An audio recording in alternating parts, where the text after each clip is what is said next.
Oi, viajantes da vida! Você já percebeu que muitos de nós, e olha que pode ser você, pode ser eu também, de vez em quando gostamos de empurrar as nossas encrencas na conta dos espíritos? Ah, é porque eu fiz isso que o espírito me obrigou. Ah, porque eu fiz aquilo porque o espírito me influenciou. Pois é, gente. Se a encrenca é nossa, a gente não pode empurrar para os espíritos, não. E na nossa próxima viagem, nós vamos estudar com Kardec, no Livro dos Espíritos, que é assim mesmo. Não tem como a gente terceirizar as nossas encrencas. Então, enquanto roda a vinheta, você já aproveita, se inscreve aí no canal, acione o sininho para receber as notificações, deixa um like agora, se não gostar, você muda para dislike. E, sobretudo, deixa um comentário agora no comecinho, se você está numa expectativa, ou lá no final. Se gostou, se não gostou, conta para nós de forma educada aí. Então, desde já, obrigado e boa viagem!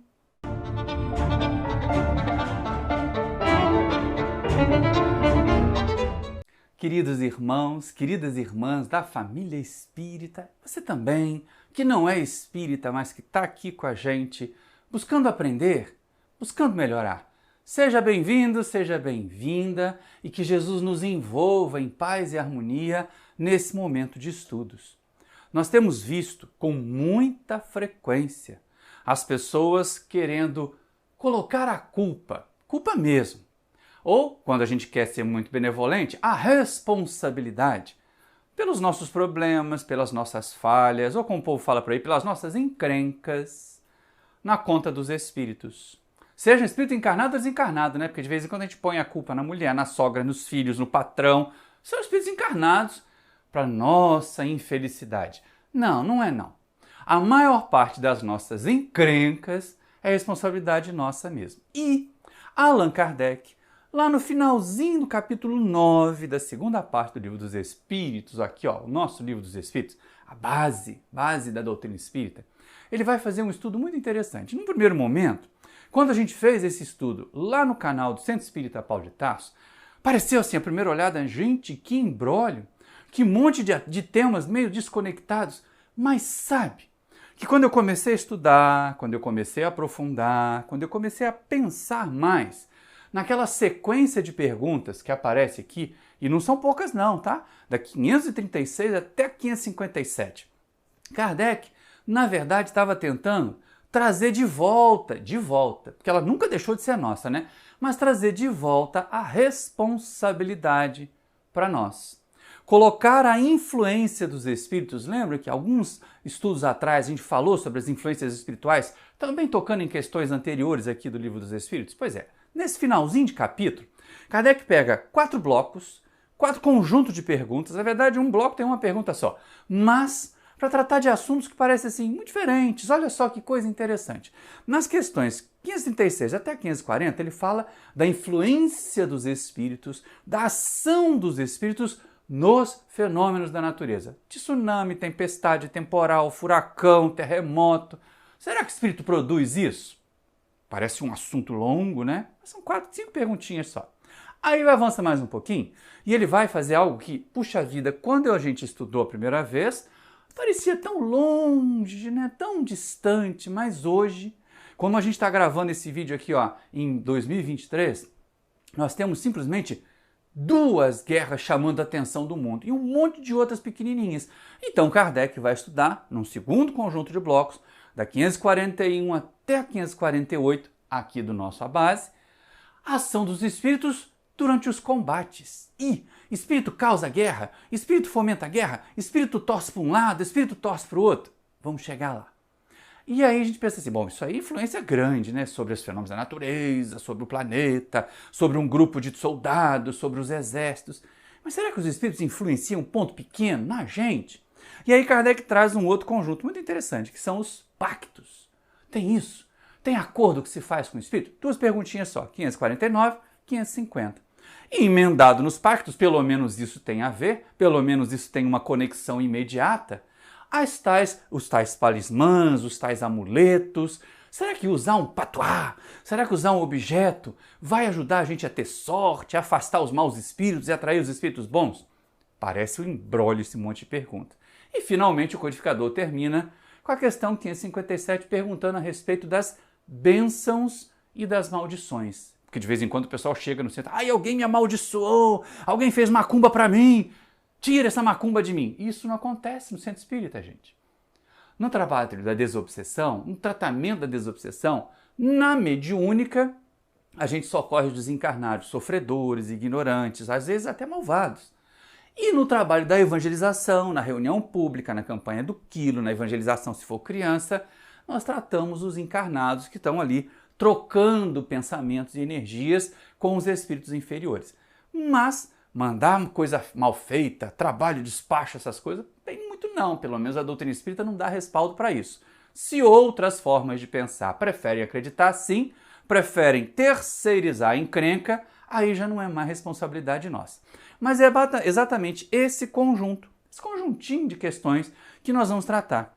E olha só que interessante, no primeiro momento parece desconexo, mas quando a gente tem olhos de ver, qual é o traço que une todos esses temas, essas 22 perguntas? A gente vai perceber o seguinte, é a responsabilidade. O traço que une todas essas perguntas, como Kardec vai colocar ali, é que no final das contas, os espíritos podem tentar, os espíritos podem agir, os espíritos podem influenciar, mas, em última instância, quem determina, quem decide se vai acontecer sou eu. E principalmente algumas vezes, sobre a natureza, quem causa a encrenca sou eu, quando eu destruo o sistema, o equilíbrio ecológico, e eu acabo provocando então os cataclismos que aparecem por aí. Digamos agora aqueles de nós que estamos experimentando seca radical num lugar, chuva excessiva no outro, como se isso fosse uma novidade, né? Acontecida de repente, um castigo de Deus. Não, é resultado da nossa influência, da nossa ação negativa mesmo nessas histórias. Então, essa é uma questão importante. Que os espíritos influenciam, mas eles não se impõem, eles não substituem a nossa vontade. O que existe quando os espíritos inferiores conseguem nos influenciar é sintonia, é consentimento. Consentimento, Maurício, eu não deixei espírito nenhum me atrapalhar. Ai, cuidado com isso, não fala assim não, sabe? Porque basta um pensamento negativo, basta ler uma fofoca na rede social e já ficar vermelho de raiva, igual essa camisa aqui, ó, e a gente já tá chamando um monte de espírito atrasado para ficar junto com a gente. Não vai se iludindo não. Então, muitas vezes, nós é que convocamos os obsessores. Espírito nenhum se impõe. Espírito nenhum faz aparecer vício onde não existe. Só vai se juntar ao companheiro de copo, se juntar ao companheiro de cigarro e outras drogas. Só vai se juntar ao companheiro da fofoca. Então, nesse caso, no caso das influências espirituais, vale aquele ditado antigo. Semelhante atrai semelhante. Vocês já ouviram falar sobre isso, né? Semelhante atrai semelhante. Porque nós trazemos para junto de nós espíritos que sintonizam com a gente. E aí nós é que não somos o centro do universo. Ai, por que esse espírito está me perseguindo? Eu devo ser tão bom que querem atrapalhar meu trabalho. Cuidado com essa visão, que ela é muito orgulho e pouca vontade de trabalhar, pouca vontade de servir. E aí então a gente entra agora. Depois desse longo preâmbulo, depois desse falatório todo, só para a gente poder entender que a responsabilidade é nossa de verdade, a gente entra nas questões do Livro dos Espíritos. E, como eu falei, a gente está gravando esse vídeo em 2023.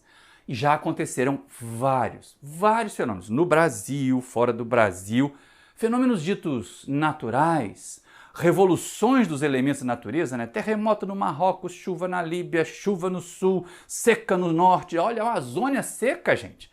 Não poder navegar por causa dos rios secos, aqueles rios que a gente não conseguia nem enxergar o outro lado da margem de tanta água que tinha. Então, será que isso acontece porque os espíritos comandam? Será que isso acontece à revelia das leis divinas? E a gente sabe, né?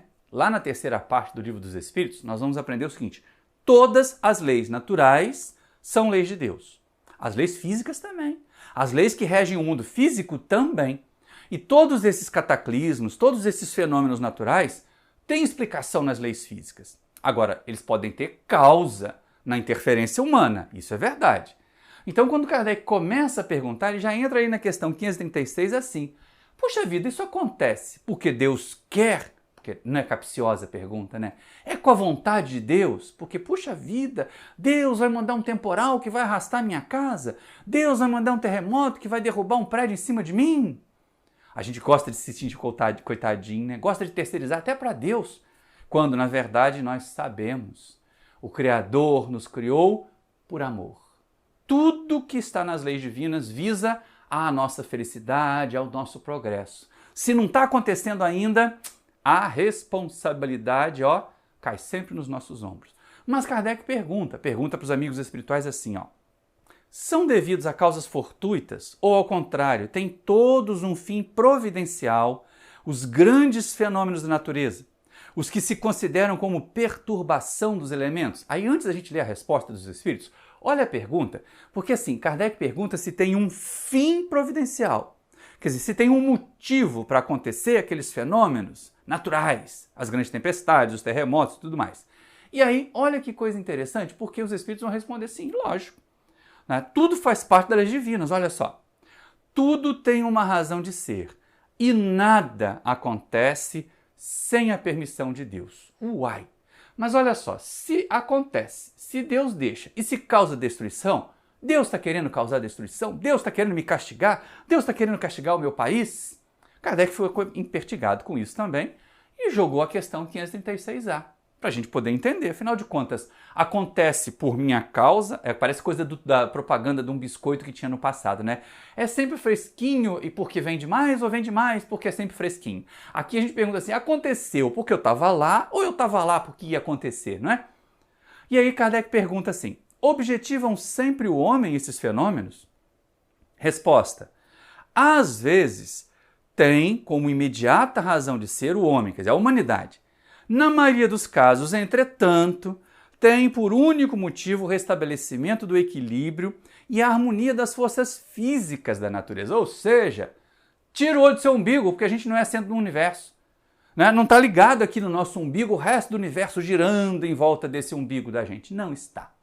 Os fenômenos da natureza ocorrem porque eles são naturais, porque eles fazem parte das leis da natureza.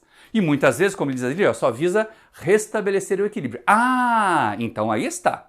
Se de alguma forma a ação humana causa desequilíbrio, vem a reação da natureza para restabelecer o equilíbrio. E se o ser humano estiver ali no meio do caminho, vai de roldão. Mas olha só, notícia para vocês. Se a gente fizer um grande esforço, se a gente ficar tentando imaginar assim, quando que os nossos primeiros ancestrais bípedes, ainda nada humanos, mas já humanoides, começaram a caminhar em duas patinhas sobre a Terra e tentar, vivenciar uma nova estrutura, inclusive para permitir a reencarnação de espíritos milhares de anos depois, a gente pode botar aí 1 milhão de anos. 1 milhão. A gente começou a ter essa diferenciação. Pois é, a Terra existe há 4 bilhões e meio. E notícia que a ciência já descobriu, na sua formação, na formação do planeta, quando se desprega aquela massa lá do Sol e tudo mais, a Terra era muito mais convulsionada. Os fenômenos da natureza eram muito mais contundentes, muito mais violentos. Os terremotos eram terremotos gigantescos que chacoalhavam o eixo do planeta. As chuvas, quando tinha chuva, porque no começo nem tinha água líquida, né? As chuvas, quando vieram as chuvas, eram chuvas torrenciais de muitos e muitos anos. Aí a calma foi acalmando, né? Foi esfriando, as tensões das placas tectônicas foram diminuindo. Hoje tem um terremoto só quando ela fica um pouquinho mais atritada ou não. Então essa é uma questão. Não é por causa da gente, porque já existia antes. Já existia, muito tempo antes. Já existiam esses fenômenos. Hoje a gente pode até dizer assim, puxa vida, nosso planeta até que é calminho, né? As estações se alternam com certa regularidade. A gente vivencia momentos mais quentes, momentos mais frios, momentos mais chuvosos, momentos mais secos, distribuídos aí mais ou menos pelos vários rincões do planeta. Claro que não estão distribuídos igualmente, né? Mas muitas vezes nós vamos lá e metemos o dedo. Nós vamos lá e metemos o nosso bedelho. E aí tem vinha ali um conjuntinho, na verdade, né, de palavras nessa resposta dos espíritos que eu achei interessante. Porque, ele diz assim, muitas vezes a causa imediata, ou uma razão imediata, vamos colocar assim, a razão imediata de ser desses fenômenos é a criatura. A gente pode pensar, então aconteceu o terremoto porque eu estava na região do terremoto. Não. Aconteceu a enchente porque eu estava na região da enchente? Não. Ali a causa imediata ou a razão imediata pode ser o contrário. Em vez de nós sermos o objeto visado pelo fenômeno, nós podemos ter contribuído, o fenômeno ia acontecer, mas ele podia ser mais brando. A nossa interferência no ambiente é que causou o dano maior, que causou a agudização desse fenômeno. Ele ficou mais contundente, ficou mais violento, a chuva caiu mais forte, arrastou muita casa, arrastou o morro.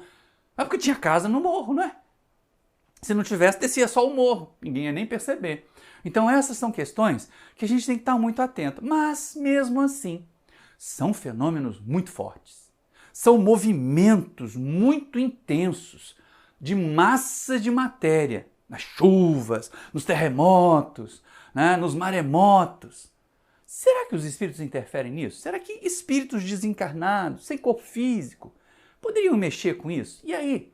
A gente não vai nem colocar aqui não, mas na 536b, Kardec pergunta se os espíritos interferem, se os espíritos atuam nesses fenômenos. E a resposta é sim, atuam.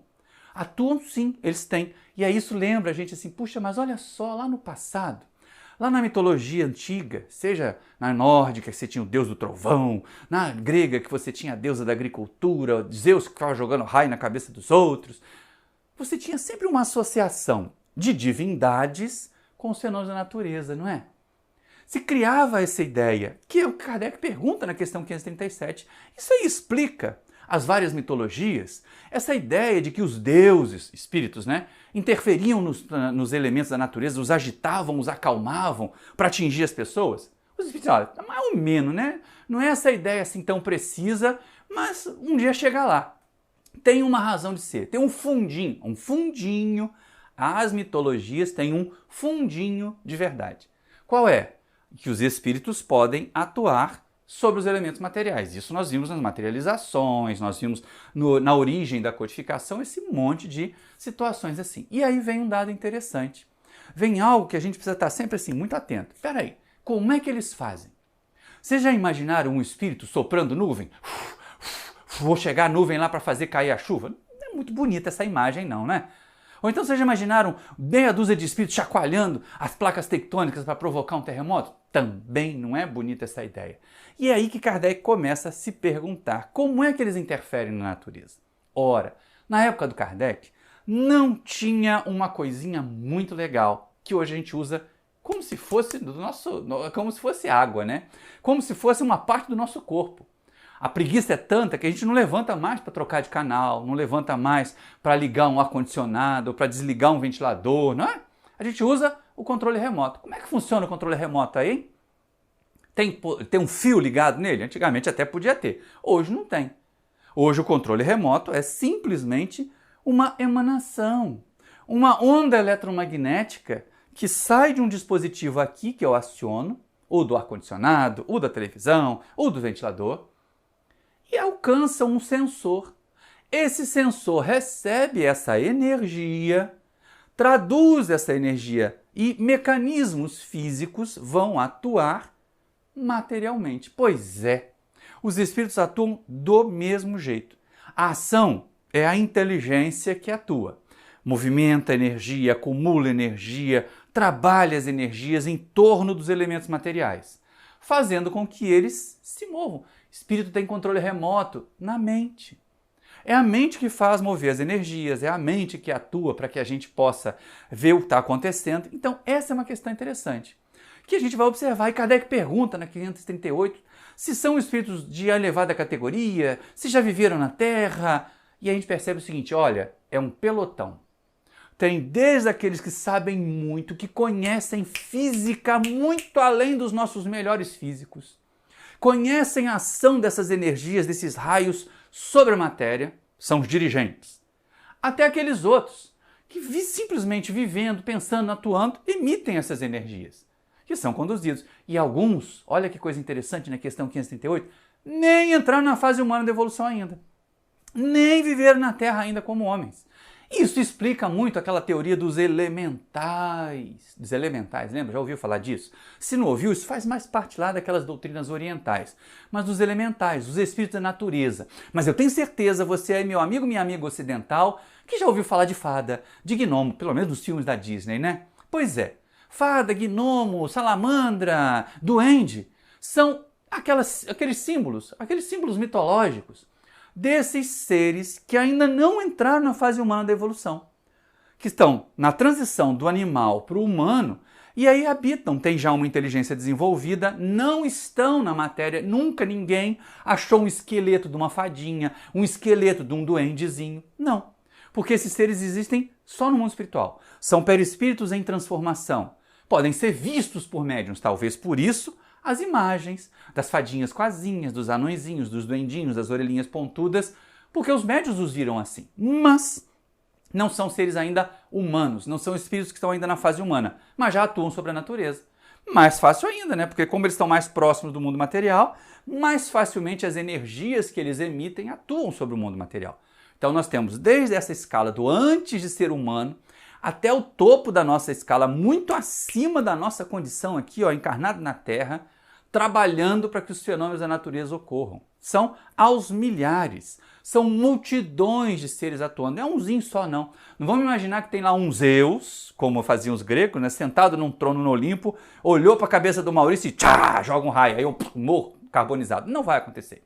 Não é desse jeito que acontece. São muitos espíritos das mais variadas categorias movimentando a matéria? Não. Movimentando energias, atuando sobre as energias que mantêm a matéria agregada. E aí vem a mais linda das poéticas respostas que eu já vi no Livro dos Espíritos. É um finalzinho da questão 540. Quando a gente fecha esse assunto aí da ação dos espíritos sobre os elementos da natureza, Kardec pergunta se os espíritos atuam sabendo o que estão fazendo, quer dizer, vou lá mover a nuvem para fazer a chuva, vou lá fazer com que a placa tectônica se mova para provocar o terremoto, ou simplesmente atuam inconscientemente. Olha que questão interessante. Os espíritos que exercem ação nos fenômenos da natureza operam com conhecimento de causa, usando do livre-arbítrio, ou por efeito de instinto e refletido impulso? O que vocês acham, hein? É instinto? É inteligência? Uma e outra coisa, né? A gente já viu que tem uma escala de espíritos, então se tem os mais inteligentes, usam inteligência. Os mais atrasados, usam instinto. E olha a resposta. A gente deu umas cortadinhas aqui de uns exemplos, mas olha só. Uns sim, outros não.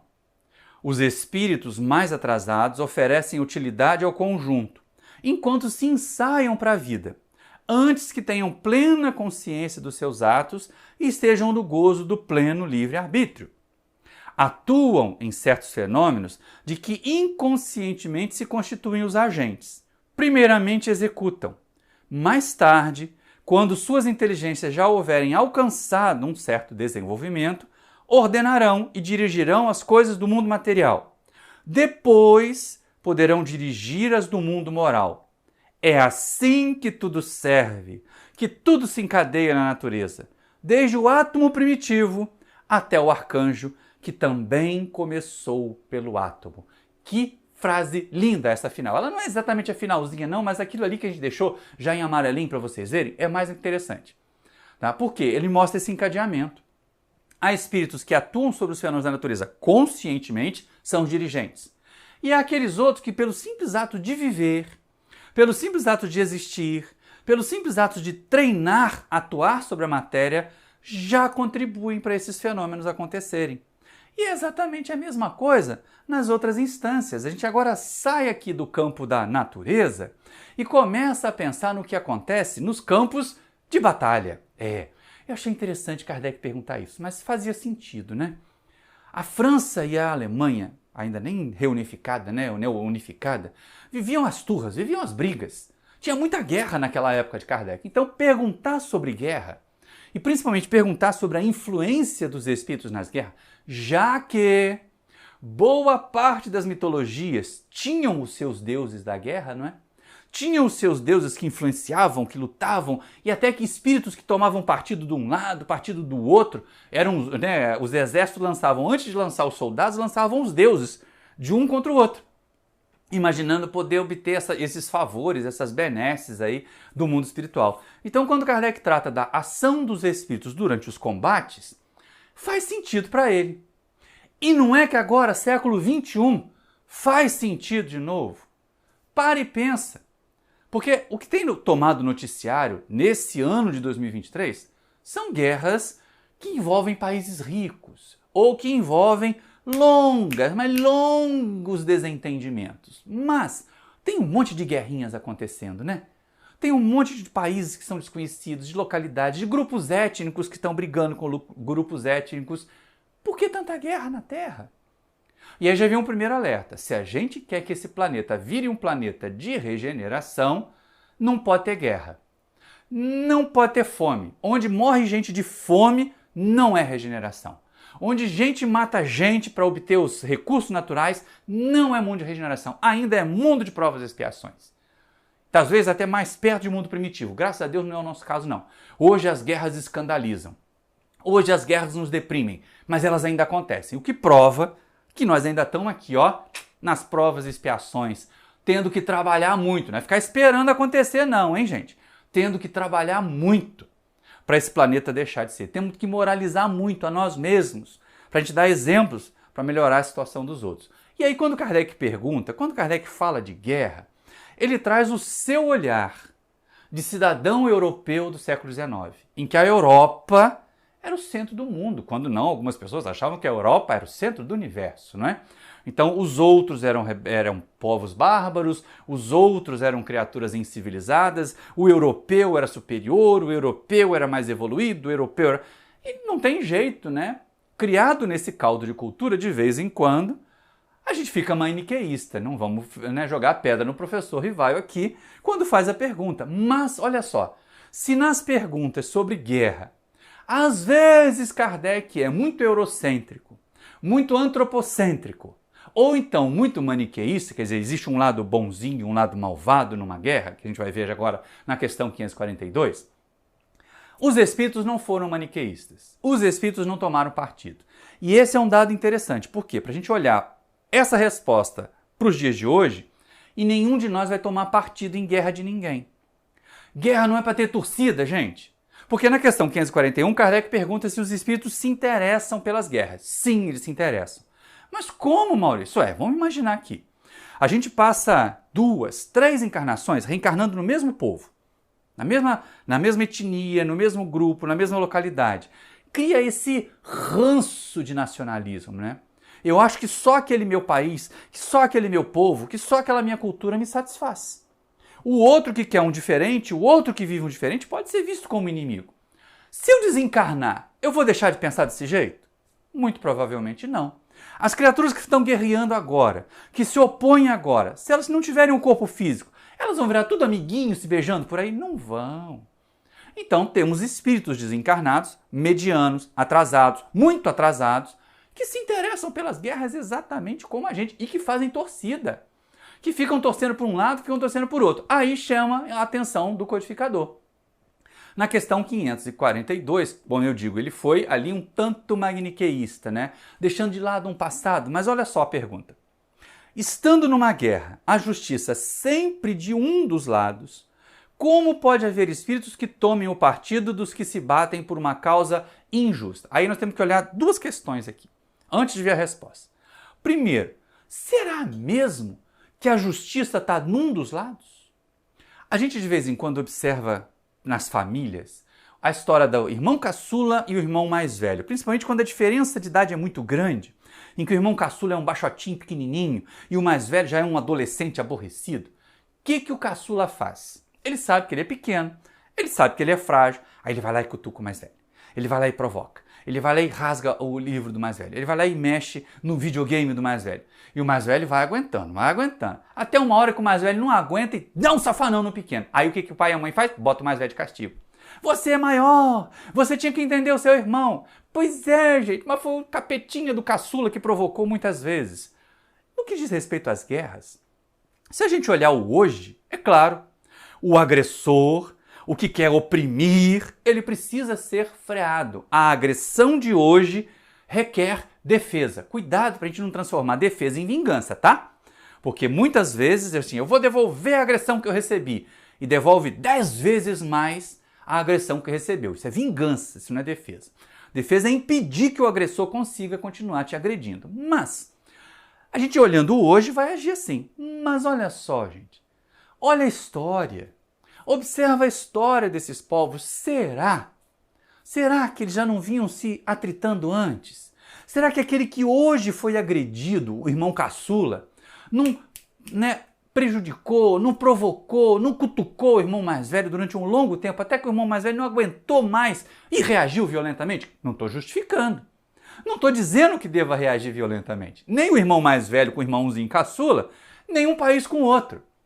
Porque, na verdade, as guerras são todas injustas. Então, só para a gente poder não ficar com essa visão eurocêntrica, antropocêntrica, ou o meu lado é bom, o outro lado é maldito, maniqueísta, né? Numa guerra, ninguém tem justiça. A guerra frequentemente, observa aí na história, vai olhar a história, seja as chamadas guerras santas, que não eram santas coisa nenhuma, sejam as guerras de dominação, sempre havia interesse material, egoísmo. Uns queriam reter e não compartilhar. E outros que não tinham queriam ter, ou queriam ter mais. Então eles iam lá e invadiam, eles iam lá e atacavam aqueles que tinham. As guerras, na maioria das vezes, foram por recursos naturais. Foram por recursos materiais, então não tem justiça nenhuma nisso, não tem moralidade nenhuma na guerra. A guerra tem que ser evitada, o que a gente tem que batalhar é pela paz. Então, por favor, não tome partido em guerra nenhuma. Sejamos todos nós a favor da paz, nem contra a guerra. Porque toda vez que a gente é contra, a gente já fica numa posição hostil. Sejamos a favor da paz. É possível a paz? É, quando nós deixarmos de ser tão egoístas. Agora vamos à resposta dos espíritos. Bem sabeis haver espíritos que só se comprazem na discórdia e na destruição. Para esses, a guerra é a guerra. A justiça da causa pouco os preocupa. Então, além disso, tem espírito do lado de lá que não está nem aí. Se aquele que agrediu está errado, se aquele que foi agredido já não provocou antes, eles querem ver o circo pegar fogo, né? Então a gente tem que estar muito atento, porque assim, que espíritos são esses? Espíritos muito atrasados. Espíritos muito inferiorizados, muito frequentemente nacionalistas. Vamos pensar nas guerras entre povos, né, entre nações. Nacionalistas demais. Né? Só olham para a sua realidade, para a sua nação como uma preponderante, como a que deve ser hegemônica. E olha aí a história de novo. Né? Império Romano, cadê?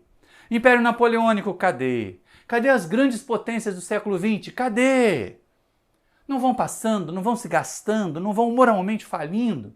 E moralmente falindo acabam trazendo a falência material também. Então, minha gente, não é guerra que interessa, o que interessa é a paz. Mas voltando ao Livro dos Espíritos, Kardec quer saber se está acontecendo, não tem jeito. Vai ter espírito ali metendo o bedelho? Vai ter espírito ali influenciando? Vai ter espírito influenciando os generais, os comandantes? Sim, respondentes, vai ter. E aí, olha só, tanto lá nos cataclismos, que a nossa interferência, portanto a responsabilidade é nossa, de que aquilo se agrave é nossa, aqui também nas guerras a responsabilidade é nossa, a decisão é nossa, de ir para a guerra ou de não ir para a guerra, de fazer a guerra ou de não fazer a guerra. Ah, mas eu não decidi, eu sou só um soldado, é verdade. Hoje você está na condição de subalternidade, tem um general, ele é muito mais responsável que você, mas se eu, soldado, vou para a guerra e tenho que me defender, para isso eu tenho que agredir o outro, faço isso com asco, com repulsa, com dó no coração, vendo que aquela criatura é meu irmão que não merecia aquilo, é uma coisa. Agora, se eu faço, eu vou acabar com eles, eu vou me livrar dessa criatura execrável, se eu faço com crueldade, eu às vezes sou mais responsável até que o general que me mandou para lá para defender o meu país. Então a gente tem que ter muito cuidado em relação a isso. Mas vai acontecer com o espírito desencarnado, atrasado, eles não querem nem saber. E essa influência que vem, para o bem ou para o mal? Kardec pergunta na questão 544. Poderiam maus espíritos suscitar-lhes, aos generais, planos errôneos com o fim de levá-lo à derrota? Pode. Será que o espírito pode sussurrar lá no ouvido de um comandante para ele colocar a tropa justamente onde o inimigo vai poder bombardear lá de cima? Pode. Pode, porque são espíritos atrasados. Olha que resposta interessante. Podem, mas não tem ele o livre-arbítrio? Se não tiver critério bastante para distinguir uma ideia falsa, sofrerá as consequências. E melhor faria se obedecesse, em vez de comandar. Então, essa é a questão. De novo, a gente volta a ser responsável. Ah, o espírito me mandou colocar a minha tropa lá. Não, você tinha a responsabilidade de pensar, você era o estrategista. Muitas vezes nós, saindo da guerra e vindo aqui para o ponto pequeno, no nosso dia a dia. Não, foi o espírito que sugeriu Deus trocar de emprego. E você aceitou sem parar para pensar? sem fazer conta, sem perceber que talvez aquele novo emprego nem aparecesse. Tem gente que larga o emprego antes de conseguir outro porque recebeu a dica do Espírito, gente. E aí fica a ver navios, né? Fica com a mão na frente e outra atrás. Então é muito importante a gente estar atento a isso que o Espírito disse ali. Se o general tem que ir recebendo a inspiração, que ele pode receber, isso pode, não discernir, não avaliar se vai dar certo, se vai dar errado, melhor que ele obedeça. Melhor que ele deixe a condição de comando. Então essa é uma questão. E de novo, são esses apegos nossos, são esses enquistamentos, às vezes de milênios. Essa confusão que nós observamos lá no Oriente Médio, ela data de séculos, não é da agora. Não aconteceu em 2023 um atentado terrorista que causou uma guerra, não. Já vinham lá as alfinetadas, né, as pancadinhas, as pancadonas, até a hora que a coisa explode. É um barril de pólvora aquele lugar. Assim como outras guerras étnicas ou então de dominação. Mas sempre, gente, sempre na guerra não tem justiça. A justiça vai estar sempre do lado da paz. E aí nós somos ainda muito apegados à terra. A gente não consegue se ver como cidadã do universo, né? Ah, não, eu sou brasileiro, não tem aqueles hinos? Eu sou brasileiro, com muito orgulho, com muito amor. Você canta isso num ginásio, num estádio de futebol, num ginásio para ver um jogo de vôlei. Mas faz sentido isso? Para espírito desencarnado? Sou brasileiro, eu tenho que derrotar os argentinos. Não vai funcionar, gente. Espírito desencarnado torcendo para futebol, torcendo para outra partida, querendo uma guerra, não faz sentido. Então essa é uma questão interessante. Nós vamos vendo esse apego nosso, esse bairrismo, não é bairrismo, esse nacionalismo doentio nosso, causando essas dificuldades todas. E aí é uma questão interessante. Como é que as leis divinas resolvem isso? Quando as hostilidades são tantas, quando os ódios são tantos, tão profundos, como é que a lei divina apazigua? Ela troca. Esse aqui que era hostil ao outro povo vai reencarnar lá no meio dele. Esse aqui que era hostil ao outro povo vai reencarnar lá no meio dele. Esse aqui que era misógino, machista, vai reencarnar no corpo feminino. Aquele outro lá que era racista vai reencarnar num país onde existe ainda essa segregação racial. E a gente começa a perceber assim, Deus vai nos fazer experimentar aquilo que nós causamos. Sim, é verdade. Vai fazer experimentar aquilo que nós causamos. Então ele troca. É por isso que, aliás, tem até um romance muito bonito da Zilda Gama, do Victor Hugo, que é Na Sombra e na Luz, em que você observa, num conflito entre França e Alemanha, depois reencarna todo mundo na mesma família. O francês, o alemão, a outra que fez parte do triângulo amoroso, para ver se eles se harmonizam. Então pode trocar, tá, gente? Quantos franceses nasceram ingleses, quantos ingleses nasceram franceses, daqueles monte de guerra que eles tiveram? Quantos alemães não nasceram de novo na Inglaterra, ou então não nasceram lá na Palestina para ser judeus? Quantos? E cuidado, tá? Pelo menos uma vez na vida, respira fundo e torce para a Argentina no futebol ou em algum outro esporte. Que é para garantir que, sim, você brasileiro que é preconceituoso com a Argentina, pode nascer lá, hein? E ele de lá pode nascer aqui, hein? Já pensou que dificuldade? Quando a gente está muito enquistado, é lógico, para fazer bom humor, né, gente? Sem nenhum tipo de xenofobia aqui. Mas a solução da espiritualidade é essa, troca. Vai viver a experiência daquele que você odeia, para ver se ele é mesmo passível de ser odiado. Para ver se vale mesmo a pena odiar.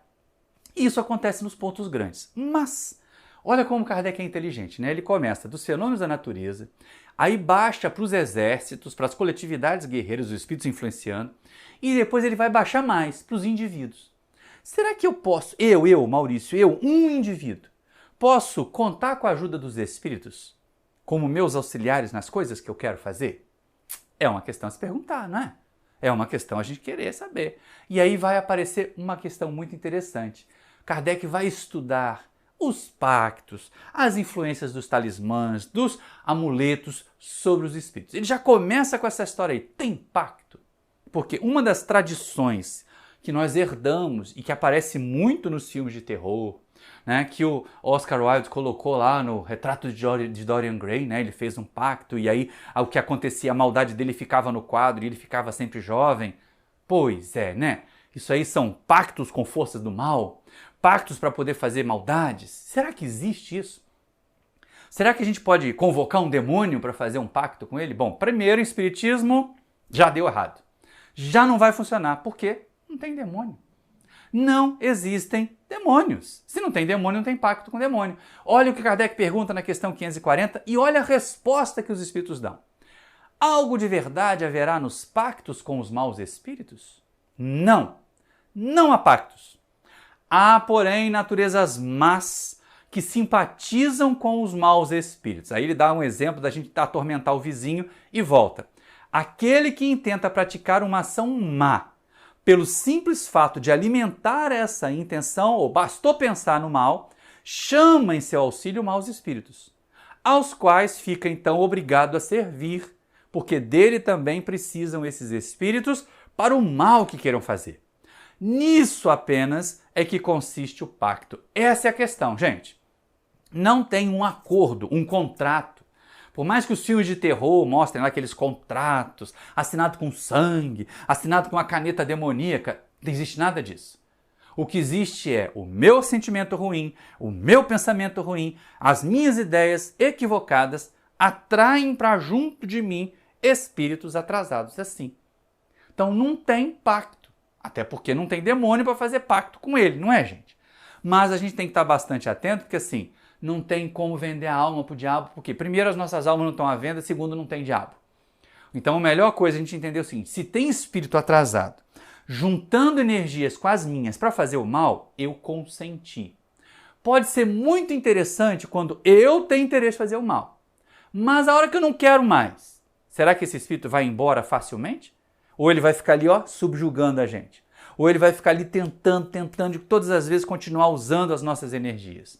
É isso que vem nas questões seguintes, que é da bênção, da maldição, do mal olhado, do fazer mal. E Allan Kardec vai colocar isso para nós. Será que essa subjugação, esse vampirismo voluntário, a gente se entrega? Se tem um negócio dos filmes de terror que a gente pode aproveitar, é a ideia de dizer que assim, olha, o vampiro só entra na sua casa se você convidar. Pois é, o espírito obsessor só entra na nossa vida, só entra na nossa mente se a gente convidar. Se a gente não convidar, eu não convido não fiz nenhuma prece chamando o espírito atrasado. Não fez prece, não convidou, não fez pacto, mas pensou. Basta um tiquinho assim de pensamento mal para a gente atrair espíritos maus. Se a gente ficar com pensamento mal por muito tempo, eles vão ficar com a gente por muito tempo. Então vão gerar as obsessões, vão gerar os vampirismos, vão gerar as fascinações, que é para a gente poder criar juízo com o sofrimento que a gente vai causar para nós mesmos, porque eles vão acabar causando sofrimento para nós. E aí vem uma questão. Será que eu posso contratar um espírito para fazer mal para o meu vizinho? Não, dizem os amigos espirituais. Deus não permitiria. Está fora das leis divinas que alguém que não sintonizou, e aí vem aquela história que o povo aparece no centro, né? Ai, tá com quebranto. Ai, tá com mal olhado. Olha, o fulano tem olho de secar pimenteira. Existe a influência magnética. Sim, essas pessoas são magnetizadoras. E um magnetismo ruim, denso, negativo, pode alcançar uma planta, sim. Um animal, sim. Por quê? Porque eles não pensam continuamente. Eles não têm como se defender. Mas para alcançar um de nós humanos, um de nós espírito encarnado, a gente tem que sintonizar.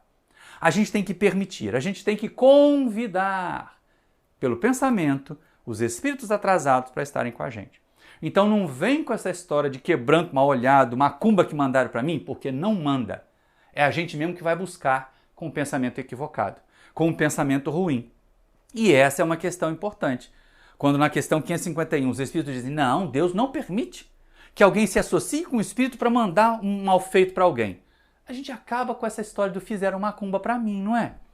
E se não tem mal olhado, quebranto para ser combatido ou para ser enviado, também não tem nada ou que sirva de escudo, nada material pelo menos. Só o pensamento é que serve de escudo contra maus pensamentos, contra más energias. Se eu pensar positivamente, os outros lá podem matar frango, pode fazer despacho, pode mandar um monte de mandinga que não vai adiantar nada. Agora, às vezes as pessoas não mandam nada, não falam nada, não pensam nada negativo da gente. A gente é que está tão para baixo, está tão negativo que a gente vai lá e busca. A gente atrai para a gente essas energias negativas. Aí depois bota a culpa no espírito. Bota a culpa no vizinho com o olho gordo. Olho gordo, nada. A gente tem que estar muito atento. Que é para a gente não abrir espaço, não abrir sintonia. Porque, na verdade, é isso que acontece. Ninguém manda mal olhado para nós. Ninguém manda vibração negativa, a gente é que acolhe, a gente é que recebe. Se essas vibrações nos alcançarem, nós estivermos fazendo bem, nós estivermos envolvidos pelas energias dos benfeitores espirituais, aquilo vai passar longe. E o pior de tudo, a fonte foi a primeira a ser embebida. Olha para uma lâmpada. Onde a luminosidade é mais intensa? Não é na fonte? Pois é. Então, ao contrário disso, pensa num pensamento negativo que a gente tem. Qual é a mente que está mais perto desse pensamento negativo? Qual é a mente que recebe mais energia desse pensamento negativo? É a do outro que eu mandei ou é a nossa? É a nossa. A gente fica encharcado de maus pensamentos. Aí depois vai botar a culpa nos espíritos? Vai querer um patuá, um amuleto? Ai, eu tenho que botar uma proteção espiritual. Qual é a proteção espiritual que a gente tem? Porque de vez em quando, nós espíritas costumamos dizer assim, não, coitados dos nossos irmãos que creem de outra forma, ficam colocando em objetos materiais a proteção que eles deveriam ter. Mas de vez em quando a gente também faz, né? Você entra na casa do espírito e está lá o evangelho aberto em cima da mesa. Qual razão se não tem ninguém lendo? Se não tem ninguém refletindo sobre aquelas palavras? Não, é para os espíritos lerem. Olha um patuá espírita, ó. Olha um amuleto espírita acontecendo aí. Então, vamos ter cuidado. Que antes da gente ficar apontando o dedo para o vizinho, vamos pensar se nós não estamos recorrendo a alguns patuás espíritas? Sim. É a roupa de uma determinada cor, é a medalhinha, ou é a pulseirinha, ou é a fitinha. Aquilo pode ser cultural. Muito bacana se você vai numa localidade e um determinado símbolo religioso é da cultura daquele povo. Beleza. A gente acolhe como uma peça de arte. Agora, como um elemento que tenha uma influência, não tem. Não tem. E muitas vezes quem acredita nisso passa papel de bobo, passa papel de ridículo. Olha a pergunta que Kardec faz e a resposta que os espíritos dão na 553. Que efeito podem produzir as fórmulas e práticas mediante as quais pessoas há que pretendam dispor do concurso dos espíritos? E eles respondem, o efeito de torná-las ridículas se procedem de boa fé. No caso contrário, são tratantes que merecem castigo. Todas as fórmulas são mera charlatanaria. Não há palavra sacramental, nenhum sinal cabalístico, nem talismã que tenha qualquer ação sobre os espíritos, porque estes só são atraídos pelo pensamento e não pelas coisas materiais. Então, gente, não tem problema não ter patuá, não tem problema usar medalhinha, não adianta nada deixar o evangelho aberto em cima da mesa se você não estiver lá lendo e meditando aquelas lições importantes, colocando em prática aquelas lições importantes. Não adianta, não vai dar resultado nenhum. E aí a gente fica chamado a atenção aqui para o Kardec, para poder pensar sobre isso. Por quê? Ou é de boa fé e a gente fica ridículo, ou se a gente recomenda para os outros, ou os espíritos. Mas os espíritos recomendam, diz ele na 553A. Tem espírito atrasado, mais atrasado que a gente, ué. E você vai acreditar em qualquer espírito que chega te dando uma recomendação? Cuidado com isso, isso é guiísmo. E essa é uma questão interessante. Mas eu já ouvi algumas vezes as pessoas dizerem, e com certo sentido, porque nós sabemos o poder da mente, não é?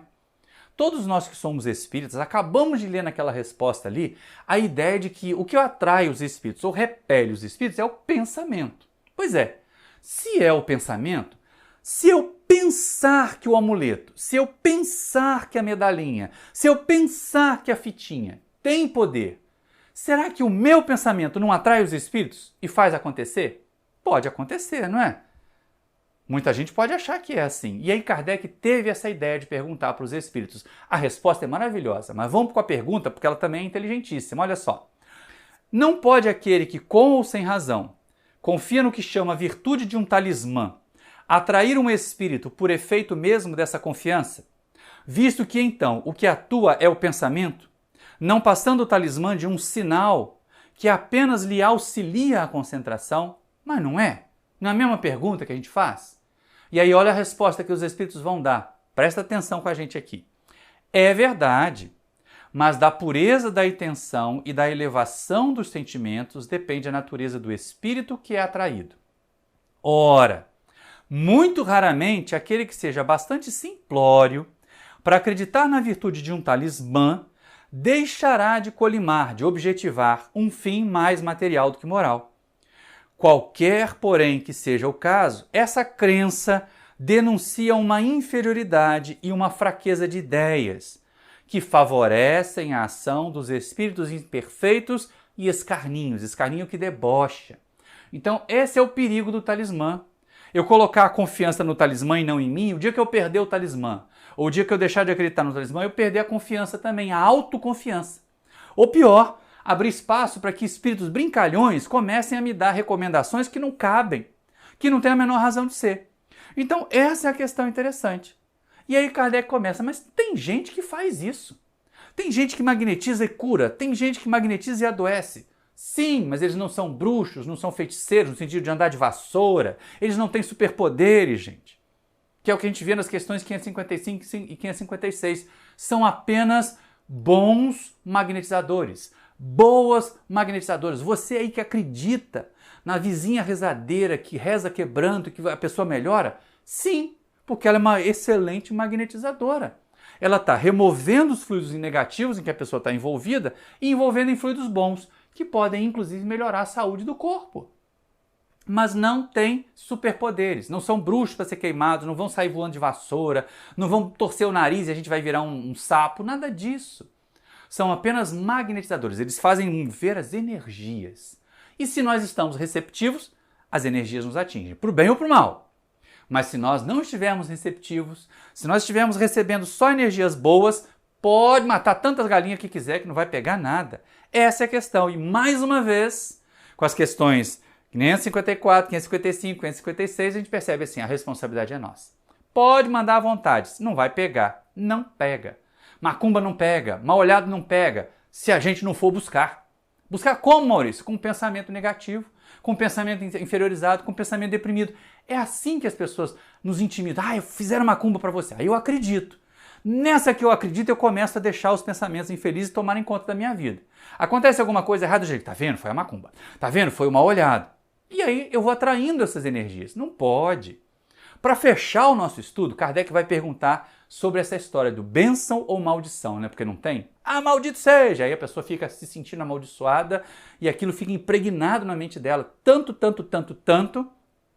que causa realmente transformações, mutilações do perispírito, como a gente vê no livro do André Luiz, lá nos Domínios da Mediunidade. Mas olha só que coisa interessante, a questão 557. Podem a bênção e a maldição atrair o bem e o mal para aqueles sobre quem são lançados? Porque não tem. Tem gente que diz, eu vou lá para tomar uma bênção do pai de fulano de tal, da mãe fulano de tal. Vai funcionar se nós não estivermos em sintonia com o bem que aquela pessoa quer fazer?